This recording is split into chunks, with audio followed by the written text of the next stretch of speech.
Crimson Desert, Genshin Impact, and how that has impacted other games, MMOs like Blue Protocol, which isn't even an MMO anymore, as well as Final Fantasy XIV Endwalker expansion, which I'm super excited about. So we have a lot to cover, and as always, if you do like the video, please leave a like, as that lets me know y'all want to see more gaming type content. Yo, it's the Grown Kid Talk Show.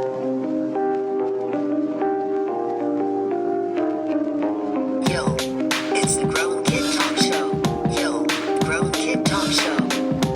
Yo, it's the Grown Kid Talk Show. Other big news includes Final Fantasy XIV's Endwalker expansion details, release date, and more. I am a Final Fantasy XIV MMO player. On February 5th, Final Fantasy XIV director and producer Neko Yoshida presented an announcement showcase for the next expansion, Endwalker. The first thing that was shown off was a brand new CG trailer announcing that Endwalker will launch in fall 2021. So hype.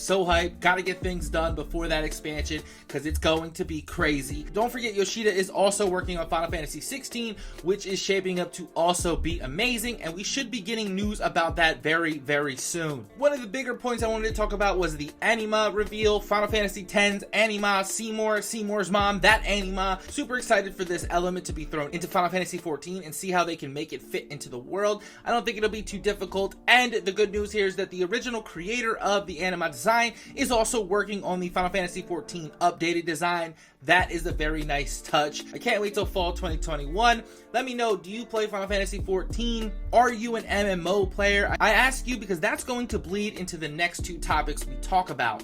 MMOs. Blue Protocol has been on my radar as an MMO fan and an anime fan for a very long time. I thought this was going to be my next MMO, the anime hack I've always wanted and never got to play, and I thought Blue Protocol was it. But this is a little bit of bad news in my opinion. However, it may be good to you if you are not an MMO fan. You can definitely go check out the Gamepedia if you want more information on what Blue Protocol is, or was, or what currently now is. But it seems like the talk around town is that Blue Protocol is no longer an MMO RPG. Rage Gaming Videos had this. I also looked onto Reddit and found some other things as well that kind of support this idea, as well as the game being marketed now as an action RPG with online elements. Definitely go check this video out if you want more. I've been following the Blue Protocol story for a while, and what I can't help feeling is the success of Genshin Impact. Let's remind everybody that Genshin Impact is a gacha game. Gacha games are basically toy vending machines. Not exactly a great mechanic for a game to have, but the success of Genshin being a MMO light, let's say, or I like to say mock MMO, where they kind of mock the idea, and not mock as in haha you're funny, but mock as in imitate the MMO format. To not go full bore and say that Blue Protocol was an MMO and that kind of language has been shifting worries me heavily, because as you can see, an online action RPG is very different than an MMO, massively multiplayer game. I think the MMO tagline is very scary to casuals. However, when you look up Blue Protocol, you will see tons of MMO taglines. MMO Blue Protocol, the tagline. What I'm kind of saying is that language is changing, and therefore the game might be. It may not be as full MMO as I was hoping and many others were hoping. Again, go check this video out if you want more, but let me know what you think. Are MMOs casual friendly? If Blue Protocol ends up more like Genshin Impact, which I am a fan of Genshin Impact, not a fan of what's currently going on with it because I find that it's really heavy on the gacha stuff. I do very much still like the game. I personally will be turned off and let down. Let me know what you think. And this ties into Crimson Desert. Devs talk about endgame content, gameplay, open world, and combat.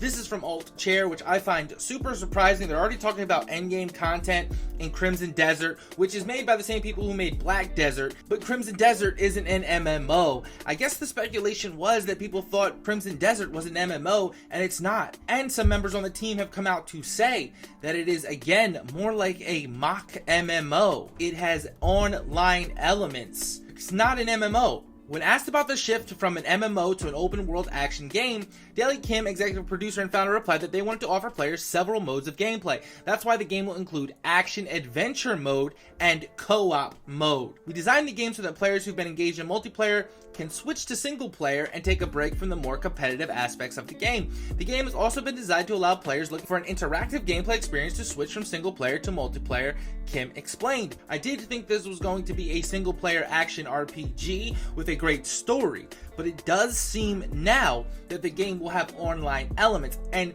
this is no knock to Black Desert and Black Desert Online, but the story of Black Desert Online pales in comparison to something like Final Fantasy XIV and World of Warcraft, which are huge MMOs. This has me a little worried that the Crimson Desert and Black Desert teams, devs, whatever, don't necessarily have the great story in place to carry the game. They're going to do a Black Desert type of thing. That has me worried for Crimson Desert, especially how ambitious this game looked. And my big question is, why talk about endgame content so soon? Endgame content is most important in an MMO as terms of a genre. Endgame is also important in your role-playing games. You know, Final Fantasy will have some endgame, maybe, sometimes. Other games do endgame, maybe like a Destiny. But again, MMO. Why would they even talk about endgame in Crimson Desert? I'm a little worried. The game has a lot going on, however beautiful it had looked. I was a little worried when I talked about it before, and I'm still a little worried now. Is it going to have that AAA S-tier class story? I don't think it's going to have that anymore. I think it's going to be Black Desert 2.0. It's called the Crimson Desert. Let me know what you think. I don't want it to seem like I'm hating on the game because I am excited for what it's trying to do, which is a lot, and I always commend effort when trying in gaming and doing new things. There was a lot of issues in that trailer. I'm worried that they're not even going to be able to pull all of that off, let alone giving me a great story, because they haven't proved that they can. Yo, it's the Grown Kid Talk Show.